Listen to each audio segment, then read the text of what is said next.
ಸ್ನೇಹಿತರೆ, ಕೇಂದ್ರ ಸರ್ಕಾರದಿಂದ ರೈತರಿಗೂ ಸಿಗಲಿದೆ ಪಿಂಚಣಿ. ಪ್ರತಿ ತಿಂಗಳು ಖಾತೆಗೆ ಸೇರುವುದು 3,000 ರೂಪಾಯಿ. ಹೌದು ಸ್ನೇಹಿತರೆ, ಭಾರತದಲ್ಲಿ ಬಹುತೇಕರು ಕೃಷಿ ಕೆಲಸ ಮಾಡುತ್ತಾರೆ ನಿಜ. ಹಾಗಂತ ಅವರು ಕೃಷಿ ಭೂಮಿ ಹೊಂದಿದ್ದಾರೆ ಎಂದಲ್ಲ. ಕೃಷಿಯಿಂದ ಹೆಚ್ಚು ಆದಾಯ ಗಳಿಕೆ ಕೂಡ ಸಾಧ್ಯವಾಗುವುದಿಲ್ಲ.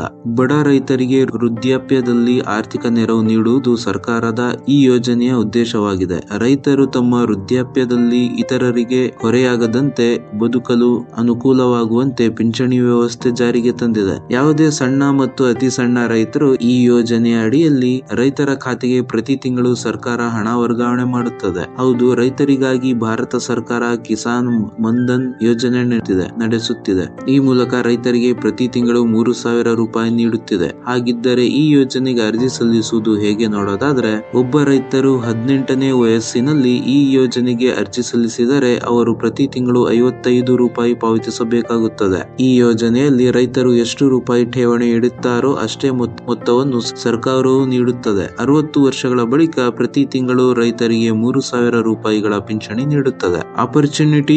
ಆಪರ್ಚುನಿಟಿ ಅಪ್ಲಿಕೇಶನ್ ಸ್ಕೀಮ್ ನ ಪ್ರಯೋಜನವನ್ನು ಪಡೆಯಲು ಅರ್ಜಿಯನ್ನು ಸಲ್ಲಿಸಬೇಕು. ಅರ್ಜಿ ಸಲ್ಲಿಸಲು ಅರ್ಜಿದಾರರ ವಯಸ್ಸು 18ರಿಂದ 40 ವರ್ಷ ಒಳಗಡೆ ಇರಬೇಕು. ಅರ್ಜಿದಾರರು ಆದಾಯ ತೆರಿಗೆ ಅಡಿಯಲ್ಲಿ ಬರಬಾರದು. ಅಲ್ಲದೆ ಇಪಿಎಫ್ಒ, ಎನ್ಪಿಎಸ್ ಮತ್ತು ಇಎಸ್ಐಸಿ ನಂತಹ ಯೋಜನೆಗಳಲ್ಲಿ ಇರಬಾರದು. ರೈತರು ಸರ್ಕಾರದ ಅಧಿಕೃತ ವೆಬ್ಸೈಟ್ mandhan.in ಗೆ ಹೋಗಬೇಕು. ನಂತರ ನೀವು ಸ್ವಯಂ ನೋಂದಣಿ ಮೇಲೆ ಕ್ಲಿಕ್ ಮಾಡಿ ಮೊಬೈಲ್ ಸಂಖ್ಯೆಯನ್ನು ನಮೂದಿಸಿ ಮೊಬೈಲ್ ಸಂಖ್ಯೆಗೆ ಬರುವ OTP ನಮೂದಿಸುವ ಮೂಲಕ ನೋಂದಣಿ ಮಾಡಲಾಗುತ್ತದೆ. ನಂತರ ಆನ್ಲೈನ್ ಫಾರ್ಮ್ ನಲ್ಲಿ ವಿನಂತಿಸಿದ ಸಂಪೂರ್ಣ ಮಾಹಿತಿಯನ್ನು ಭರ್ತಿ ಮಾಡಬೇಕು. ಯೋಜನೆಯಲ್ಲಿ ಅರ್ಜಿ ಸಲ್ಲಿಸಲು ಆಧಾರ್ ಕಾರ್ಡ್, ಬ್ಯಾಂಕ್ ಖಾತೆಯ ಪಾಸ್ಬುಕ್, ವಿಳಾಸದ ಪುರಾವೆ, ಮೊಬೈಲ್ ಸಂಖ್ಯೆ, ಪಾಸ್ಪೋರ್ಟ್ ಅಳತೆಯ ಫೋಟೋ ಬೇಕಾಗಿರುತ್ತದೆ. ಸ್ನೇಹಿತರೆ, ಯಾರೆಲ್ಲ ಆಸಕ್ತರಿದ್ದೀರಾ ಈ ಒಂದು ವೆಬ್ಸೈಟ್ ಮೂಲಕ ತಮ್ಮನ್ನು ನೋಂದಾಯಿಸಿಕೊಳ್ಳಬಹುದು.